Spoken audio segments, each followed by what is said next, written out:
There's a moment in the Season 3 premiere of House of the Dragon where a wild dragon swoops over the Battle of the Gullet and starts breathing fire on everything beneath it, and it does not care, even a little, whose ships it's burning. Black or green, ally or enemy, it makes no difference. The dragon just torches them all. And in that one chaotic sequence, a character who had spent the entire episode chasing a dream gets her triumph turned into a catastrophe. The heir to the throne ends up dead. And the internet collectively decided that this dragon, Sheepstealer, was the unlikeliest and funniest villain of the night. But underneath all the jokes about this dragon with an underbite and a lisp who showed up just to ruin everyone's day, there's a genuinely fascinating question. Why didn't Sheepstealer obey its rider? Rhaena claimed it. She climbed onto its back. By every assumption we've been trained to make watching this show, that should mean she controls it. So why did it behave like a feral animal in the middle of the most important battle of the war? Today we're going to answer that completely, what Sheepstealer actually is. Why claiming a dragon is not the same as commanding one. How this wild beast indirectly killed Prince Jacaerys, and what its sheer unpredictability tells us about the dragons of Westeros that the show has been quietly setting up this entire time. Stick around to the end, because understanding this dragon completely changes how you see the danger every dragon rider is actually in. Let's start with the basics. Who or what is Sheepstealer? Sheepstealer is a wild dragon, and that word wild is the single most important thing to understand about this entire situation. This is not a dragon that was hatched in the shadow of the dragon pit, surrounded by people, bonded to a Targaryen child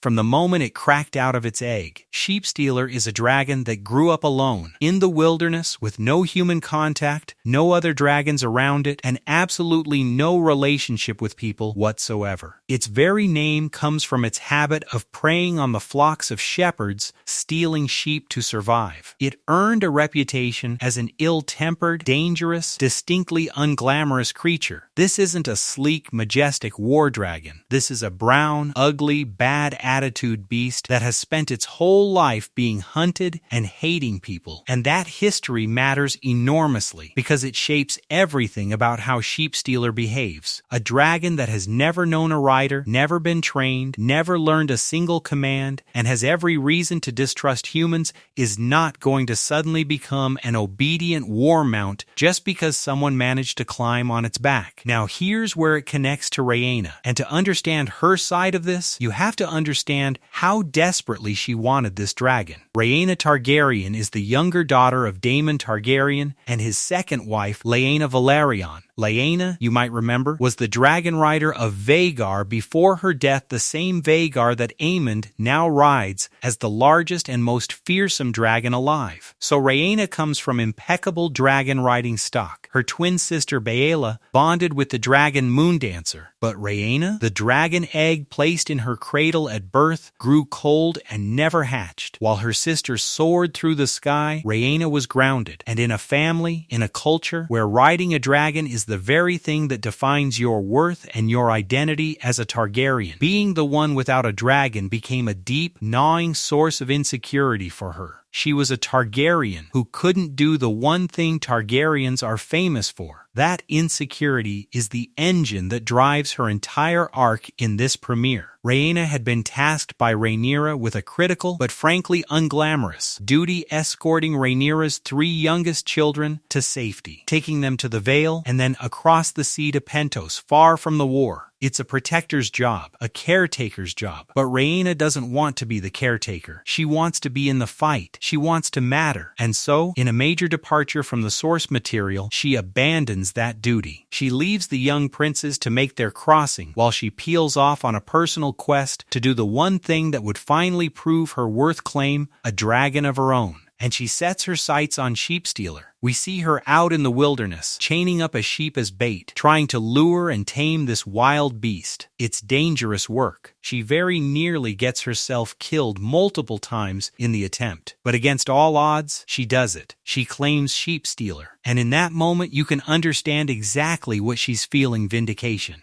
Finally, after a lifetime of being the dragonless daughter, she has her dragon, and she's going to ride it into battle and be the hero she always believed she could be. The problem is that Rhaena made the same assumption that the audience makes, and it's the assumption that gets people killed in this universe. She assumed that claiming a dragon means controlling it, and it absolutely does not. This is the heart of the whole thing, so let's really dig into it. What does it actually mean to claim a dragon versus to command one? For the dragons we're used to seeing Caraxes, Syrax, Vhagar, Vermax, there's a lifelong bond at work. These dragons were raised around people. Many of them were bonded to their riders when both dragon and rider were young, growing up together, learning each other, building a relationship of trust and familiarity over years. A dragon rider doesn't control their dragon through brute force or pure dominance. They control it through that bond, through the dragon's willingness to listen, through commands the dragon has learned to recognize and obey over a long relationship. High Valyrian commands like Jacaerys only work because the dragon has been taught what they mean and has a reason to respond. It's a partnership, even if it's an unequal and dangerous one. Sheepstealer has none of that. Claiming a wild dragon, in the most literal sense, means surviving the encounter and getting onto its back without being eaten. It means the dragon has tolerated your presence enough to let you ride it. But tolerance is not obedience. The dragon hasn't grown up with you. It hasn't learned your commands. It has no bond of trust with you. It doesn't recognize you as anything other than a strange creature that has, for the moment, attached itself to its back. So when you fly that dragon into the screaming, fiery chaos of a massive battle with grapples flying, ships burning, other dragons in the sky, and noise and death everywhere, you have absolutely no guarantee that it's going to do what you want. You're not piloting a war machine. You're clinging to a wild animal in the middle of a panic. And that is exactly what goes wrong at the Battle of the Gullet. Rhaena flies Sheepstealer into the battle, expecting it to function like a trained war dragon to pick its targets, to attack the enemy, to follow her lead. Instead, the wild dragon does what a wild, terrified, untrained animal does in the middle of chaos. It lashes out at everything. It breathes fire on ships regardless of which side they're on. It doesn't understand the concept of allies. It doesn't know that some of those ships belong to the people Rhaena came to help. It just sees threats and noise and fire, and it responds the only way it knows how, with more fire. This is why so many viewers, even while joking about it, immediately identified Sheepstealer as the cause of the disaster. Because they're not wrong. A wild dragon in the middle of a battle isn't a weapon you're aiming. It's a bomb that's going off in every direction at once. Now let's connect this directly to the death that broke everyone's hearts. Because this is where Sheepstealer goes from chaotic comic relief to genuinely tragic. Prince Jacaerys Jace flew into the Battle of the Gullet on his dragon Vermax, taking his mother Rhaenyra's place after locking her safely away on Dragonstone. He's there to fight, to protect his family's cause, to be the hero his mother can't be in that moment. And one of the strongest readings of how the sequence plays out is that it was Sheepstealer's reckless, uncontrolled rampage that drove Jace and Vermax into mortal danger. In the chaos that the wild dragon helped create, or in the course of Sheepstealer's erratic movements through the battle, Vermax ends up exposed, ends up in the wrong place, ends up in the crosshairs of a grapple. A grapple, for those who need the refresher, is an anti-dragon weapon, essentially a massive harpoon attached to a chain, designed specifically to hook a dragon and drag it down out of the sky. It's one of the few things in this world that gives ordinary soldiers a fighting chance against a dragon. And at the Gullet, one of them finds Vermax. The dragon is struck and hauled down, and the weight and force of it drag both Vermax and Jace beneath the waves. Jace actually manages to free himself from the dragon underwater. He gets loose. For a heartbeat, there's hope. But then the Triarchy forces simply shoot him in the water. An arrow finds him, and the heir to the Iron Throne dies cold and alone, picked off like any drowning soldier. So when fans say things like Sheepstealer is the reason Vermax got taken down, they're pointing at a real causal chain. The wild dragon's inability to be controlled created the conditions that led directly to the death of a prince and his dragon. And here's the layer that makes it almost unbearable. Rhaena spent this entire episode chasing Sheepstealer specifically so she could come back a hero, so she could finally prove she belonged, so she could help her family's cause. And instead, the dragon she fought so hard to claim becomes the instrument of catastrophe, contributing to the death of the crown prince, and, in doing so, the death of her own sister Baela's fiancé.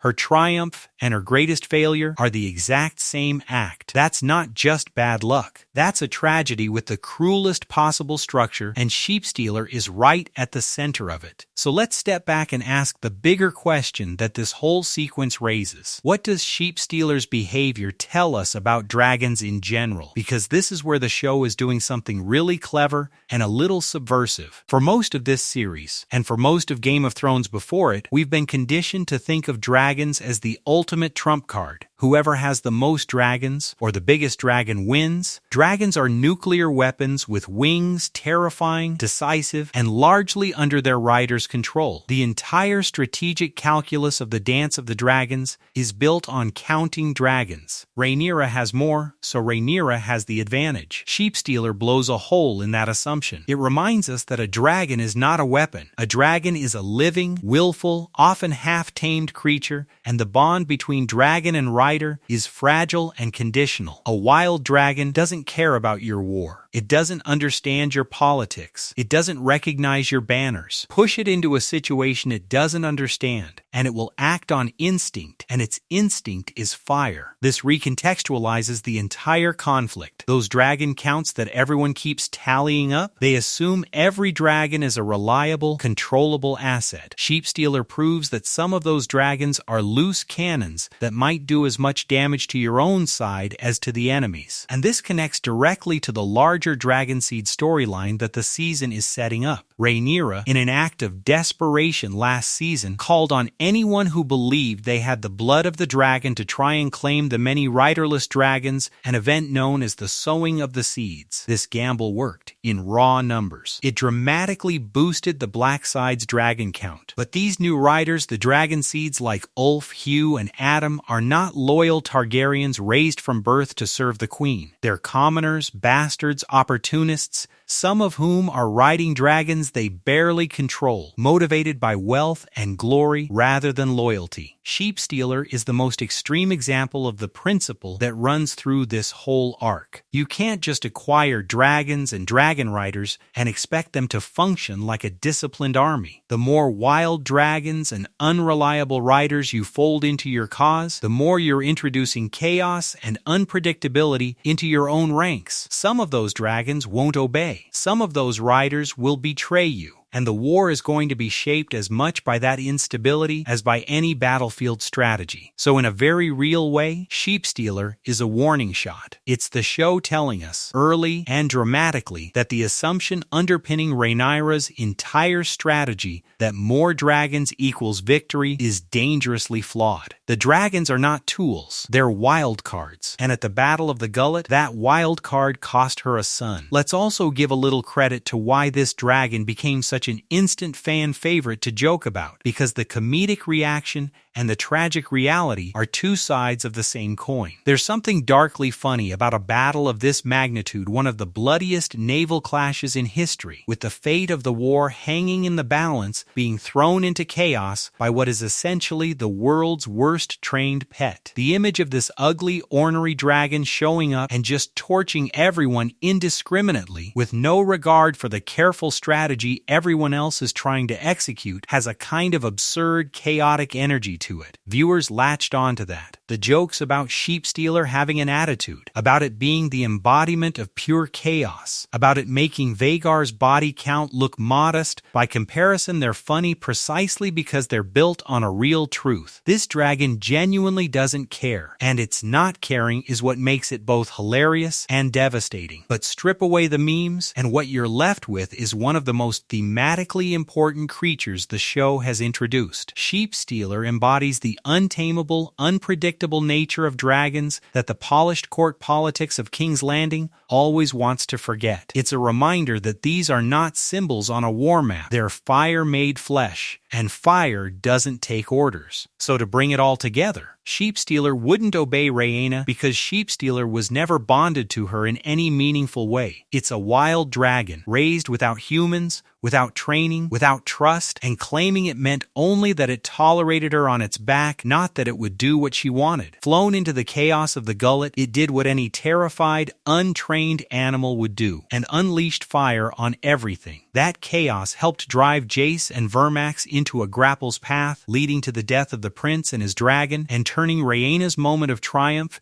into the source of a lifetime of guilt. And in the bigger picture, Sheepstealer is the show's clearest statement yet that dragons are not weapons to be counted and commanded, but wild, willful creatures whose loyalty and obedience can never be taken for granted, a lesson that's going to haunt Rhaenyra's cause as the dragonseed storyline unravels. Rhaena wanted a dragon more than anything in the world. She got one, and it might just cost her everything. What did you think of Sheepstealer's debut? Pure chaos gremlin, tragic accident, or a bit of both? Let me know in the comments whether you think Rhaena had any way of knowing this would happen, or whether flying a wild dragon into a battle was always going to end in disaster. And if you want to keep going down this rabbit hole, stick around, because next time we're breaking down that genuinely uncomfortable Alicent and Aemon scene and what on earth the writers were going for. Thanks for watching, and until next time, maybe don't fly a dragon you met last week into the most important battle of the war.